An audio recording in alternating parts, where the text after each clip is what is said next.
Civil लिखा हुआ है। ये हम लोगों का डीएलएस है, डिस्ट्रिक्ट लीगल सर्विस अथॉरिटी।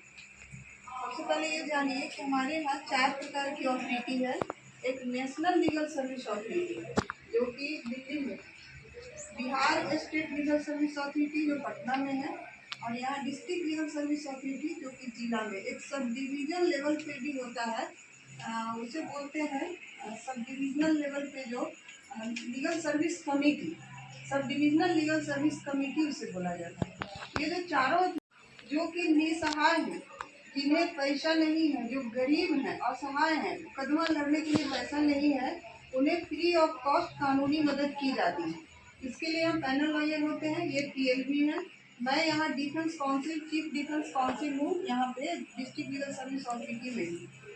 तो ये हमारा काम जो स्पेशली है डिफेंस का काम करना। जैसे आपके ऊपर मुकदमा हो गया तो आपके पास अगर पैसा नहीं है या कैदी है अगर कोई जेल में, तो उसके लिए फ्री है कि आप वहाँ से पिटीशन देंगे कि मेरे पास पैसा नहीं है, तो हम लोग कानूनी मदद उनकी करते हैं केस में, उसकी देख रेख करते हैं और उससे जो है न्याय दिलाने की हर संभव कोशिश करते हैं। उसके लिए कोई पैसा हम लोग नहीं देते, हम लोगों की सैलरी है ये। पीएलबी लोगों का काम है कि डोर टू डोर जाके लोगों को ये बताना कि आपके पक्ष में ये कानून है। अगर किसी प्रकार की कोई दिक्कत है तो आप हमारे यहाँ संपर्क कर सकते हैं।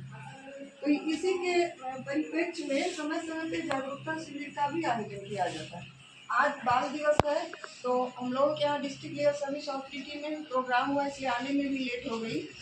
तो जैसा कि चिल्ड्रंस डे है तो सब लोग जानते हो कि जवाहरलाल नेहरू के जन्म दिवस के अवसर पे मनाया जाता है। पहले हमारे यहाँ पूरे इंडिया में 1 जून को मनाया जाता था, लेकिन चूंकि जवाहरलाल नेहरू को बच्चों से बहुत प्रेम था तो इसलिए उनके देहांत के बाद मीटिंग हुई और उसमें निर्णय लिया गया कि उनके जन्म दिवस के अवसर पे ही ये चिल्ड्रंस डे मनाया गया। इसलिए 14 नवंबर को ही बाल दिवस हम लोग मनाते हैं। बच्चों के पक्ष में बहुत से कानून हैं, जैसा कि आप लोग सुने हुए कि पॉक्सो एक्ट, जो कि 3 एजर्स जो बच्चे हैं उनके साथ अगर कोई सेक्सुअल असल्ट होता है, वो लड़का हो या लड़की, जेंडर न्यूट्रल ये कानून है कि लड़का हो या लड़की किसी के साथ सेक्सुअल असल्ट अगर होता है तो पॉक्सो एक्ट में आता है और अपराधी को सजा दी जाती है, फिर मौत तक की सजा का प्रावधान है।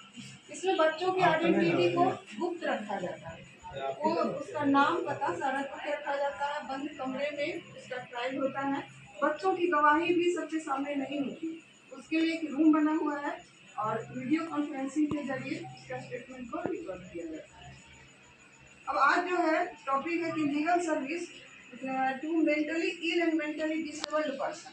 तो मेंटली इल और मेंटली डिसेबल्ड पर्सन में अंतर है। मेंटली इल वो होते हैं जो कि मान लीजिए हम अभी स्वस्थ हैं, किसी बात का टेंशन हो गया और उसी बात को सोचते रहे और हमारे आचार व्यवहार में कुछ परिवर्तन देखा जाए तो उसे मानसिक रोगी कहा जाता है। मतलब जो काम हम अच्छे से करते थे वो सही से नहीं कर पा रहे हैं, करने को कुछ करते हैं कुछ। मेंटली डिसेबल्ड पर्सन जो होते हैं वो बाय बर्थ होते हैं।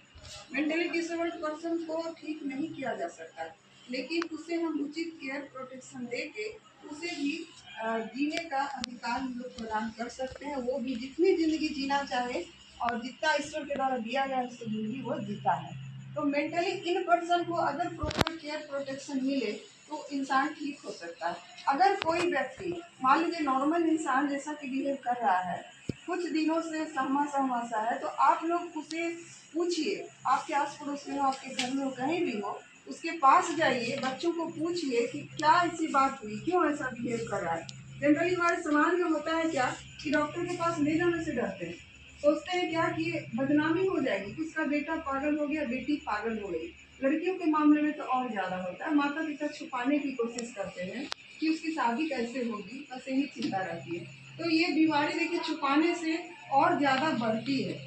उसके लिए विधिक सेवा प्राधिकार से भी मदद ली जा सकती है। मान लीजिए कोई ऐसा व्यक्ति है जो इसके पास गरीब है, उसे डॉक्टर की जरूरत है और वो नहीं एफर्ड कर पा रहा है, उसके लिए डिस्ट्रिक्ट लीगल सर्विस अथॉरिटी में हमारे यहाँ सचिव होते हैं जो कि जज होते हैं, उनका नंबर हमें बता देंगे। कहीं भी कोई दिक्कत हो उनसे फ़ोन करके आप लोग संपर्क कर सकते हैं और वहाँ से फ्री ऑफ कॉस्ट मेडिकल की सुविधा दी जा सकती है। कंसर्निंग डॉक्टर को बोल दिया जाएगा, हॉस्पिटल को बोल दिया जाएगा उसे प्रॉपर केयर और जो भी होगा उसे मिलेगा।